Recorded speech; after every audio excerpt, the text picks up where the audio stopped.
Hello दोस्तों, अगर आप कंप्यूटर या फिर लैपटॉप का यूज करते हैं तो जाहिर सी बात है कि आप कीबोर्ड का यूज तो करते ही होंगे, क्योंकि कीबोर्ड के बिना कंप्यूटर या फिर लैपटॉप दोनों को ही चलाना बहुत ही मुश्किल होता है। और कीबोर्ड एक इनपुट डिवाइस होता है जिसके द्वारा हम किसी भी वर्क को करने के लिए अपने कंप्यूटर या फिर लैपटॉप में यूज करते हैं, क्योंकि कीबोर्ड के बिना हम अपने कंप्यूटर को निर्देश नहीं दे पाएंगे और अगर हमारे कंप्यूटर को कोई भी इंस्ट्रक्शंस नहीं मिलेंगे तो वो हमें कोई भी आउटपुट नहीं दे पाएगा। इसलिए कीबोर्ड का यूज करना बहुत ही जरूरी होता है। तो दोस्तों, इस वीडियो में मैं आपको कीबोर्ड की शॉर्टकट कीज के बारे में डिटेल में बताने वाला हूं, जिन शॉर्टकट कीज का यूज हम कंप्यूटर में बहुत ही ज्यादा करते हैं। इसलिए इस वीडियो को लास्ट तक देखिएगा, जिससे कि मैं जो भी बताऊं उसे आप बहुत ही आसानी से समझ सकें और सीख सकें। सो हेलो दोस्तों, मेरा नाम शुभम पाल है और स्वागत है आपका हमारे यूट्यूब चैनल दी शुभम पाल पर। दोस्तों, मेरा ही नहीं बल्कि ज्यादातर लोगों का यही मानना है कि अगर आपको कीबोर्ड की शॉर्टकट कीज के बारे में नॉलेज है तो आप एक उस नॉर्मल व्यक्ति की तुलना में जिसे कीबोर्ड की शॉर्टकट कीज के बारे में नॉलेज नहीं है, कीबोर्ड का यूज बहुत ही अच्छी तरीके से और बहुत ही आसानी से और बहुत ही तेजी से कर सकते हैं। दोस्तों, अगर आप कीबोर्ड की शॉर्टकट कीज के बारे में जानते हो तो आप जब भी अपने कंप्यूटर या फिर लैपटॉप में किसी भी काम को करते हो, जैसे कि एडिटिंग, कोडिंग या फिर राइटिंग,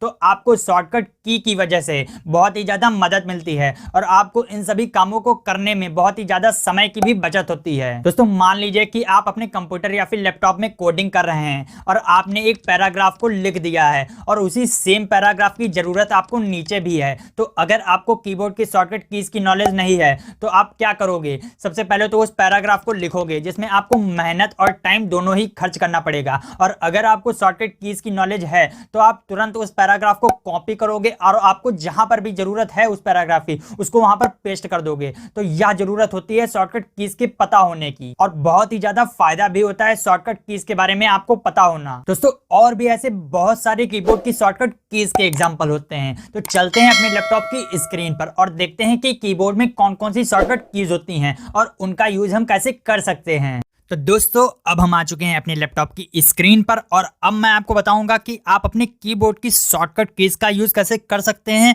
और कौन कौन सी शॉर्टकट कीज होती हैं जिनका यूज हम अपने कीबोर्ड में करते हैं। तो सबसे पहले तो हम अपने वर्ड को ऑन कर लेंगे, MS वर्ड को, जिसमें ही मैं आपको बताऊंगा कि आप कौन कौन से शॉर्टकट कीज का यूज कर सकते हैं और कौन कौन से शॉर्टकट कीज होती हैं। तो पहले तो हम नॉर्मली कुछ लिख लेंगे यहाँ पर, हेलो आई एम इंडियन, आप कुछ भी लिख सकते हैं यहाँ पर।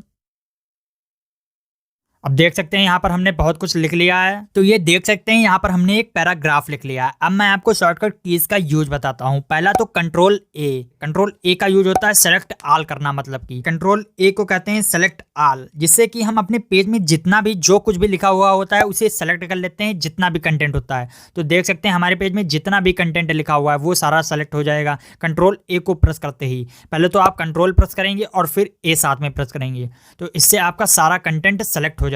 अब मैं आपको बताऊंगा कि आप कंट्रोल बी का यूज कैसे कर सकते हैं। तो जैसे कि हमने इतने कंटेंट को सेलेक्ट कर लिया है, अब हम कंट्रोल बी प्रेस करेंगे तो ये देख सकते हैं जितना कंटेंट हमने सेलेक्ट किया था उतना सारा कंटेंट बोल्ड हो गया है, मतलब कि मोटा हो गया है, और जो ऊपर का कंटेंट है वो सारा नॉर्मल लिखा हुआ है।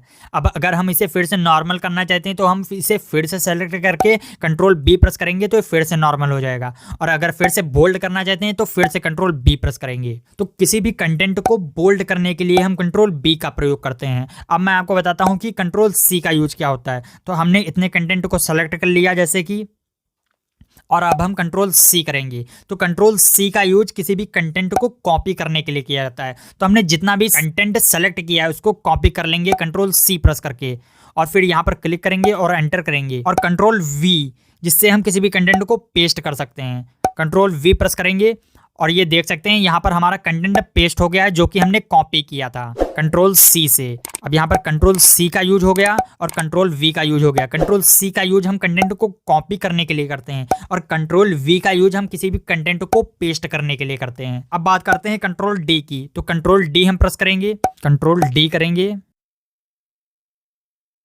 इटैलिक सेलेक्ट करेंगे, यहाँ पर 15 कर देंगे और अब ओके लिखेंगे। तो ये देख सकते हैं हमारा टेक्स्ट चेंज हो गया है, जो हमने फॉन्ट लिया था वही फॉन्ट हमारा आ रहा है। तो ये देख सकते हैं हमारा फॉन्ट स्टाइल चेंज हो गया है। पहले तो दूसरा फॉन्ट आ रहा था जो कि अब हमने चेंज कर दिया है कंट्रोल डी की सहायता से। कंट्रोल डी करेंगे, हम फिर से यहाँ से चेंज कर लेंगे और उसके साइज को भी हम कम कर लेंगे, 10 कर लेंगे, और फिर यहाँ ओके पर क्लिक कर देंगे। हेलो तो देख सकते हैं फिर से हमारा फॉन्ट स्टाइल चेंज हो चुका है। यह हुआ है कंट्रोल डी से। अब हम कंट्रोल ई का यूज बताएंगे। तो जैसे कि ये हेलो लिखा है, इसको सेलेक्ट कर लेंगे और कंट्रोल ई प्रेस करेंगे। तो कंट्रोल ई का यूज हम किसी भी कंटेंट को सेंटर में लाने के लिए करते हैं। तो जैसे कि हम कंट्रोल ए से सारा कंटेंट सेलेक्ट कर लेंगे और फिर प्रेस करेंगे कंट्रोल ई, तो ये सारा कंटेंट सेंटर में आ जाएगा, देख सकते हैं आप। तो कंट्रोल ई का यूज हम करते हैं किसी भी कंटेंट को सेंटर में लाने के लिए। अब मैं बताता हूं कंट्रोल एफ का यूज। तो जैसे कि आपको किसी भी वर्ड को फाइंड करना है या फिर ढूंढना है, तो इतना हमने जैसे बहुत सारा कंटेंट लिख दिया है इस पेज में और हम किसी स्पेसिफिक वर्ड को सर्च करना चाहते हैं या फिर ढूंढना चाहते हैं, तो हम यहाँ पर कंट्रोल एफ क्लिक करेंगे और यहाँ पर साइड में आप लेफ्ट साइड में देख सकते हैं फाइंड का ऑप्शन आ चुका है। तो जैसे कि हम हेलो सर्च करना चाहते हैं, यहाँ पर हेलो टाइप करेंगे और ये देख सकते हैं जितने भी हमारे पेज में हेलो हैं ये सारे फाइंड हो गए हैं। और यहाँ पर हम कुछ और भी टाइप करते हैं, हम देखते हैं एम लिखेंगे यहाँ पर, तो ये देख सकते हैं हमारे पेज में जितने भी एम हैं वो सारे फाइंड हो गए हैं। तो इसका यूज़ तब किया जाता है जब हम किसी बड़े पेज को टाइप करते हैं या फिर लिखते हैं और हमें किसी भी स्पेसिफिक वर्ड को उसमें सर्च करना होता है, तो हम कंट्रोल एफ करके उसको सर्च कर सकते हैं। अब मैं कंट्रोल जी का यूज बताता हूँ। तो कंट्रोल जी प्रेस करेंगे हम। कंट्रोल जी का यूज हम किसी भी नेक्स्ट पेज पर जाने के लिए करते हैं। तो जैसे कि हम किसी प्रोजेक्ट को बना रहे हैं और हमारे प्रोजेक्ट में बहुत सारे पेज हैं, तो हम स्क्रॉल करके, पहला तो यही रास्ता होगा कि हम स्क्रॉल करके एक पेज से दूसरे पेज पर जाएं और कंट्रोल जी जो कि शॉर्टकट की है उसकी मदद से हम किसी भी पेज पर एंटर कर सकते हैं। तो फिलहाल तो हमारे इस प्रोजेक्ट में तो एक ही पेज है, मगर हम किसी ऐसे प्रोजेक्ट में जिसमें बहुत सारे पेज हैं उसमें कंट्रोल जी का यूज कर सकते हैं। तो हम पहले कंट्रोल जी प्रेस करेंगे और फिर हमें जिस भी पेज पर जाना है उसको प्रेस करेंगे और गो टू पर क्लिक कर देंगे, तो ये चौथे पेज पर आ जाएगा। इस प्रकार हम कंट्रोल जी का यूज कर सकते हैं। अब मैं कंट्रोल एच का यूज बताता हूं आपको। कंट्रोल एच प्रेस करेंगे और यहां पर फाइंड और रिप्लेस का ऑप्शन आ गया है। दोस्तों हम कंट्रोल एच का यूज किसी भी वर्ड को ढूंढ करके उसे किसी दूसरे वर्ड में चेंज करने के लिए या फिर रिप्लेस करने में करते हैं। तो जैसे कि हमारे जितने भी हेलो हैं, हम यहाँ पर हेलो लिखेंगे पहले तो, और यहाँ पर लिख देंगे शुभम या फिर कुछ भी लिख सकते हैं, हम जिससे भी चेंज करना चाहते हैं उस वर्ड को, और यहाँ पर रिप्लेस ऑल कर देंगे और ओके पर क्लिक कर देंगे। और ये देख सकते हैं यहाँ पर जितना भी हेलो, जहाँ पर भी हेलो लिखा था वो सारे अब शुभम में चेंज हो चुके हैं। अगर हम फिर से यही करना चाहें, फिर से इसे हेलो में चेंज करना चाहें, तो फिर से कंट्रोल एच करेंगे और यहाँ पर लिख देंगे शुभम और फिर से यहाँ रिप्लेस की जगह लिख देंगे हेलो और रिप्लेस ऑल, मतलब कि सारे हेलो, सारे शुभम हेलो में चेंज हो जाएंगे। रिप्लेस ऑल करेंगे और ओके कर देंगे, तो ये देख सकते हैं सारे शुभम जितने भी थे वो हेलो में चेंज हो गए हैं। तो ये यूज हो गया कंट्रोल एच का। अब मैं आपको बताऊंगा कंट्रोल आई का यूज। तो जैसे कि हमने इतने सेंटेंस को सेलेक्ट कर लिया, अब मैं कंट्रोल आई प्रेस करूंगा तो ये सेंटेंस देख सकते हैं इटैलिक में थोड़ा टेढ़ा दिखाई देने लगा है। तो किसी भी टेंस को या फिर सेंटेंस को इटैलिक फॉर्म में चेंज करने के लिए देख सकते हैं ये इटैलिक फॉर्म में दिखाई दे रहा है, टेढ़ा या तिरछा दिखाई दे रहा है। इटैलिक फॉर्म में, इटैलिक फॉन्ट स्टाइल में चेंज करने के लिए हम कंट्रोल आई का यूज करते हैं। फिर से कंट्रोल आई करेंगे, इसको सेलेक्ट करके फिर से ये नॉर्मल हो जाएगा और ये देख सकते हैं फिर से इटैलिक फॉर्म में आ चुका है। तो किसी भी टेंस को इटैलिक फॉर्म में कन्वर्ट करने के लिए हम कंट्रोल आई का यूज करते हैं। अब मैं आपको बताऊंगा कंट्रोल जे का यूज क्या होता है। कंट्रोल जे जस्टिफाई करने के लिए कंट्रोल जे का यूज किया जाता है। जैसे कि ये देख सकते हैं हमारा पैराग्राफ लिखा है जो कि हमने सेंटर में कर रखा है कंट्रोल ई से। अब हम सारे कंटेंट को कंट्रोल ए से सेलेक्ट कर लेंगे। अब हम कंट्रोल जे प्रेस करेंगे तो ये देख सकते हैं जस्टिफाई हो गया है, बिल्कुल पूरे पेज में अब हमारा डाटा लिख के आ रहा है। फिर से कंट्रोल ए करेंगे, कंट्रोल जे कर देंगे तो ये देख सकते हैं टेढ़ा मेढ़ा लिखा हुआ है, बराबर नहीं लिखा हुआ है। यहाँ पर देख सकते हैं इस लाइन में स्पेस है और अगर हम इसको कंट्रोल ए से सेलेक्ट करके कंट्रोल जे करेंगे तो ये देख सकते हैं एक प्रॉपरली तरीके से जस्टिफाई हो गया है। तो किसी भी डाटा को अपने पेज में जस्टिफाई करने के लिए, प्रॉपरली तरीके से ऑर्गेनाइज करके लिखने के लिए हम कंट्रोल जे का यूज करते हैं। तो देख सकते हैं बिल्कुल सही तरीके से सारा डाटा लिख गया है कंट्रोल जे का यूज करने से। अब मैं आपको बताऊंगा कंट्रोल के का यूज क्या होता है। फिलहाल तो आप बस इतना जान लीजिए कि आप कंट्रोल के का यूज करते हैं किसी भी हाइपरलिंक को बनाने के लिए। अब मैं आपको बताऊंगा कंट्रोल एल का यूज क्या होता है। तो इसको तो पहले हम लाएंगे सेंटर में, इसको सेलेक्ट कर लेंगे हेलो को और कंट्रोल ई करेंगे तो देख सकते हैं। अब मैं आपको बताऊंगा कंट्रोल एल का यूज क्या होता है। तो इसको हेलो को सेलेक्ट करेंगे और कंट्रोल एल करेंगे तो ये देख सकते हैं लेफ्ट में आ चुका है। तो किसी भी कंटेंट को लेफ्ट में लाने के लिए, अपने पेज में लेफ्ट के साइड में लाने के लिए हम कंट्रोल एल का यूज करते हैं। पहले से ही वो लेफ्ट में होता है, मगर बाई चांस अगर हमने उसे राइट या फिर सेंटर में कर दिया है तो उसको लेफ्ट में लाने के लिए हम कंट्रोल एल का यूज करते हैं। और कंट्रोल आर का यूज हम उसको राइट में ले जाने के लिए करते हैं। कंट्रोल आर प्रेस करेंगे तो ये देख सकते हैं राइट में आ चुका है हमारा हेलो। और कंट्रोल ई से हम इसको सेंटर में ला सकते हैं। किसी भी कंटेंट को लेफ्ट में लाने के लिए कंट्रोल एल का यूज करते हैं, सेंटर में लाने के लिए कंट्रोल ई का यूज करते हैं और राइट में लाने के लिए कंट्रोल आर का यूज करते हैं। अब मैं आपको बताऊंगा कंट्रोल एम का यूज। तो कंट्रोल एम का यूज किसी भी पैराग्राफ के इंडेंट को चेंज करने के लिए किया जाता है। तो जैसे कि ये हमारा पहला पैराग्राफ दिखाई दे रहा है, अब हम यहाँ पर इसको सेलेक्ट करेंगे और कंट्रोल एम करेंगे तो ये देख सकते हैं इधर खिसकता जा रहा है इतना पूरा पैराग्राफ, और यहाँ पर स्पेस क्रिएट होता जा रहा है। तो जैसे कि हम अपनी वेबसाइट या फिर जो भी बनाते हैं उसमें इमेज को लगाना है और इधर डाटा लिखना है तो उसके लिए हम इसका यूज कर सकते हैं। यहाँ पर स्पेस को क्रिएट कर सकते हैं और यहाँ पर अपने डाटा को साइड में बढ़ा सकते हैं या फिर खिसका सकते हैं। हम फिर से कंट्रोल जेड करेंगे। अब कंट्रोल जेड का यूज होता है अंडू करने के लिए। जैसे कि हमने जो भी काम किया है अपने पेज में उसको फिर से वापस लाना चाहते हैं तो उसके लिए हम कंट्रोल जेड का यूज करते हैं। कंट्रोल एक्स का यूज करते हैं हम किसी भी कंटेंट को कट करने के लिए। ये देख सकते हैं हमने इतना कंटेंट को पहले सेलेक्ट कर लिया है और इसको कंट्रोल एक्स करेंगे तो ये कट हो जाएगा और कंट्रोल वी करेंगे तो ये पेस्ट हो जाएगा। और फिर से हम इसको सेलेक्ट करेंगे और कंट्रोल एक्स करेंगे तो ये देख सकते हैं यहाँ से गायब हो चुका है, ये कट कर दिया हमने। अगर हम इसको फिर से वापस लाना चाहते हैं तो यहाँ पर हमें दो ऑप्शन देखने को मिलते हैं। एक तो कंट्रोल जेड करते हैं तो ये अंडू हो जाएगा, फिर से जो लिखा था वो लिख जाएगा। और दूसरा है कंट्रोल वी, जो कि हमने कट किया है वही हम पेस्ट कर देंगे। तो हम कंट्रोल जेड करेंगे तो ये डाटा वापस फिर से आ जाएगा। तो ये यूज हो गया कंट्रोल जेड का। अब मैं आपको बताऊंगा कंट्रोल एन का यूज। तो यहाँ पर कंट्रोल एन करेंगे तो यहाँ पर हमारे सामने एक न्यू पेज ओपन हो जाएगा।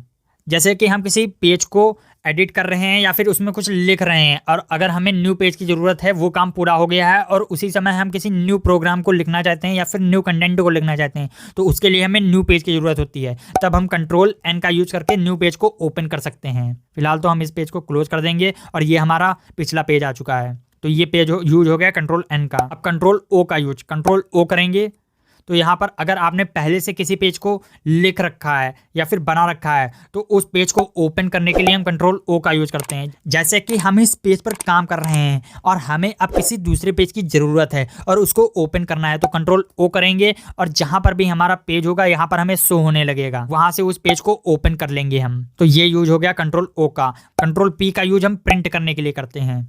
तो जैसे कि हमने ये कंटेंट लिखा है, अब हम इसको प्रिंट करना चाहते हैं या फिर इसका पीडीएफ क्रिएट करना चाहते हैं तो कंटेंट पे आएंगे और कंट्रोल पी करेंगे और यहाँ प्रिंट पर क्लिक कर देंगे। अभी तो प्रिंटर कनेक्ट नहीं है इसलिए ये हमारा कुछ भी प्रिंट नहीं होगा। फिलहाल तो कंट्रोल पी का यूज हम किसी भी कंटेंट को प्रिंट करने के लिए करते हैं। कंट्रोल क्यू का कुछ भी यूज नहीं होता है, ये डिफॉल्ट बटन होता है ऐसे ही सिंपल नॉर्मल। कंट्रोल एस का यूज सबसे ज्यादा हम करते हैं। कंट्रोल एस का यूज किसी भी प्रोग्राम को सेव करने के लिए किया जाता है। तो यहाँ पर हम कंट्रोल एस प्रेस करेंगे और ये देख सकते हैं यहाँ पर ऑप्शन आ चुके हैं। यहाँ पर हम कंप्यूटर को सेलेक्ट कर लेंगे और ब्राउज को सेलेक्ट कर लेंगे और फिर हम नाम दे देंगे अपने प्रोग्राम का हेलो और यहाँ पर पाथ इधर सेलेक्ट कर लेंगे जहाँ पर भी हमें सेव करना है और सेव कर देंगे। तो कंट्रोल एस का यूज हम किसी भी प्रोग्राम को सेव करने के लिए करते हैं। और कंट्रोल टी का यूज भी हम इंडेंट को इंक्रीज करने के लिए करते हैं। जैसे कि यहाँ पर हमारा ये पैराग्राफ है, इसको सेलेक्ट करेंगे और कंट्रोल टी करेंगे तो ये देख सकते हैं यहाँ पर हमारा पैराग्राफ इधर साइड स्क्रॉल होने लगा है। तो यहाँ पर ये यूज हो गया कंट्रोल टी का। हालांकि इसकी हमें कोई भी ज़रूरत नहीं पड़ती है। अब मैं आपको बताऊंगा कंट्रोल यू का यूज कैसे कर सकते हैं। जैसे कि मैंने इस कंटेंट को इतने सेलेक्ट कर लिया, अब मैं कंट्रोल यू प्रेस करूंगा तो ये देख सकते हैं इस कंटेंट के नीचे एक लाइन आ चुकी है। तो हम किसी भी कंटेंट में या फिर वर्ड में अंडरलाइन को खींचने के लिए कंट्रोल यू का यूज करते हैं।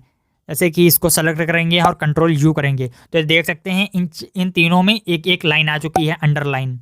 और कंट्रोल वी का यूज पेस्ट करने के लिए होता है और कंट्रोल डब्ल्यू का यूज हम एग्जिट करने के लिए करते हैं। जैसे कि हम इस प्रोग्राम में वर्क कर रहे हैं और हम यहीं से डायरेक्ट एग्जिट करना चाहते हैं तो हम कंट्रोल डब्ल्यू प्रेस कर सकते हैं। और यहाँ पर सेव का ऑप्शन आ रहा है, ये पूछ रहा है कि आप इस प्रोग्राम को सेव करना चाहते हैं जो भी आपने इसमें एडिट किया है या नहीं। तो हम सेव पर क्लिक करेंगे और ये देख सकते हैं यहाँ पर ये प्रोग्राम एग्जिट हो गया है। तो किसी भी प्रोग्राम को क्लोज करने के लिए या उससे एग्जिट करने के लिए हम कंट्रोल डब्ल्यू का यूज करते हैं। और कंट्रोल एक्स का यूज हम कट करने के लिए करते हैं। कंट्रोल वाई का यूज हम रीडू के लिए करते हैं।